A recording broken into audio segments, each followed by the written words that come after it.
Across the street, where the Lakers are clinging to that 3 seed in the West. Yep, Rockets, Lakers, crypto. Lakers clinch the 3 seed in the West with a win or a Clippers loss. Less than a minute into the first quarter, Luka Doncic, off that emotional big win in Dallas, has it in the post, throws a lob to LeBron James, who does the rest. The two stars once again showing off their already great chemistry in fine fashion. Later in the quarter, Lakers down 6. Doncic goes to work. He was 13 of 19 from the field in this one. Lakers down 4. 2 minutes left in the quarter. Doncic 5 of 9 from three-point range. He had 15 points in the first quarter, setting the tone. Second quarter, Lakers up 12. LeBron James. 14.6 assists in the first half. He would end up with 14 points in the entire game. 5 minutes left in the half. Doncic fights a pass over to a wide-open Dorian Finney-Smith, who drains the 3. Take another look as Doncic is smiling as he passes to Finney-Smith, seemingly knowing he'll make the 3. Doncic, 39 points, 8 boards, 7 assists. Third quarter, 19-point L.A. lead. Keep an eye on LeBron as Austin Reeves passes it to him. Ball tipped away. LeBron comes up limping. Rockets, they'll go the other way, and Cam Whitmore will lay it in. LeBron in obvious discomfort. Take another look. You see LeBron grimace as he goes to step toward the ball. LeBron in dismay. Lakers called timeout. He is frustrated for obvious reasons. Then he starts stretching out on the bench. LeBron would not return. That's why he only had 14 points. Back to work for Reeves. 9 of 15 from the field. 23 points, 7 boards, 6 assists. Lakers win easy. LeBron in good spirits. J.J. Redick, how's he feeling? He's fine. He's fine. Yeah, he's fine. Are you Eagles fan? Yeah. I didn't know that. Okay, cool. Yeah, I only root for winners. I only root for winners. The Eagles, Florida Gators. No, I'm just kidding. It's going to be my first time having home court advantage, so I'm really excited about it. And, that was our goal. Looking back maybe 5-6 games, our goal was to lock at the 3rd seed. Well, LeBron James did not speak after the game, but he tweeted this. Man, I was going to say something, but it's useless at this point in my career. Anyways, more important, congratulations, JJ, on a 50-win season in the West and postseason nod. That's, well, you can read the emojis. 45 points from Luka, third most in a player's first road game against his former team in NBA history. He becomes the second player in NBA history to have a 45-point game for and against the same team, joining Wilt Chamberlain, for and against the 76ers. Not bad company to be a part of, and not bad company for us to be a part of right here on First Take. The NBA crew back with us. Monica, starting with you here, let's talk about the Lakers and the implications of what last night means, because that secured their spot in the postseason. What is your confidence level in L.A. going into the playoffs? Well, I believe coming into today, you guys, they're like a 96% chance to actually lock up that 3rd seed, which to me is a game changer.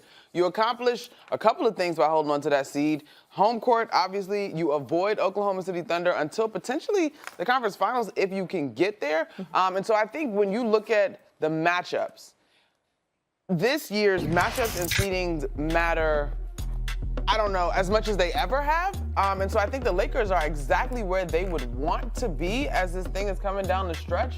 Now, I think for me, the concern that I have is obviously it's going to be a lot on LeBron James, but he continues to defy time.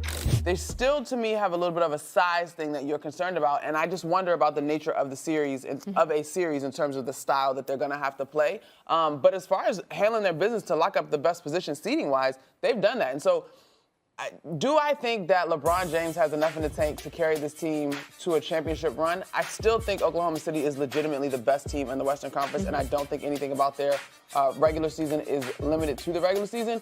But if you told me that a LeBron James-led team with Luka Doncic upset them in the conference finals, would I be shocked? No. Sure.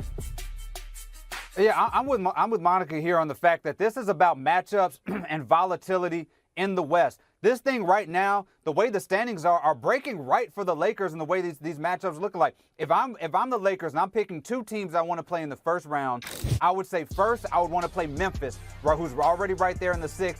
Then I would probably want to play the Rockets, who are lacking experience, who are lacking people who can close that game. That's your first 2 rounds right now. Then OKC, anything is possible when you have Luka. We just saw them blow them out, and then they were up and tied with that team pretty much till Luka got ejected. So that is where this thing breaks right. On the other side, that Golden State Warriors team, if they're in that 6th seed and you're a 3 seed as a Laker, I'm not sure if I'm picking the Lakers over Golden State. I'm not sure if I'm picking the Lakers over the Clippers. And then if you have Jokic out there, he can do anything against that Lakers team, as we've seen. So this is all matchup dependent. This team can go all the way to the finals, or they can get bounced early in the first round, depending on really something that is out of their control. It's about how that 4 through that 8 falls and those other teams play against each other for the next 4 days. Courtney, I'll bet if you were in the Laker locker room last night and not with a microphone, and you were asking them their confidence after they saw how last night went, their confidence would be pretty high because they can see the standings just like David was talking about. And you know they don't fear the Thunder or the Rockets because they're young teams who haven't done it. Like, that's not really an insult. I'm just telling you probably how they feel. Although, I have been extremely impressed with the Rockets since the All-Star break. And I would... Yeah. I do not want anybody to dismiss them. I am actually very interested to see how tomorrow night goes because the Rockets are here in L.A. They sort of punted on last night's game against the Clippers, which the Clippers were very appreciative of. Thank you very much.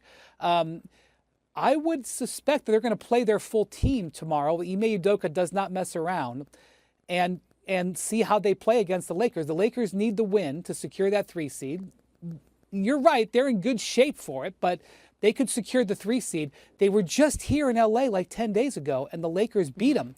And they used a game plan that really attacked Alperen Şengün. So I think tomorrow is a sort of a low-key, very interesting game, assuming the Rockets are going to play everybody.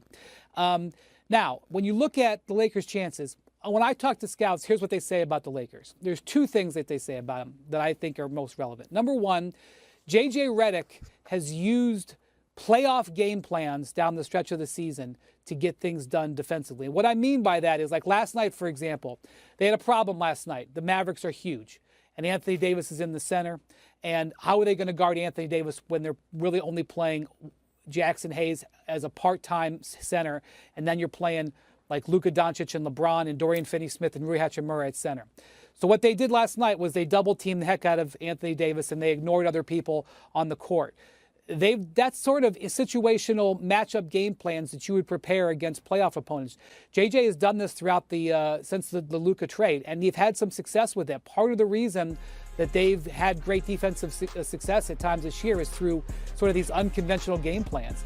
And so the scouts are saying we've kind of seen how JJ's now maybe JJ's got some secret stuff up his sleeve, but you know, the teams are going to be a little bit more prepared to see how the Lakers are going to play defensively. The second thing is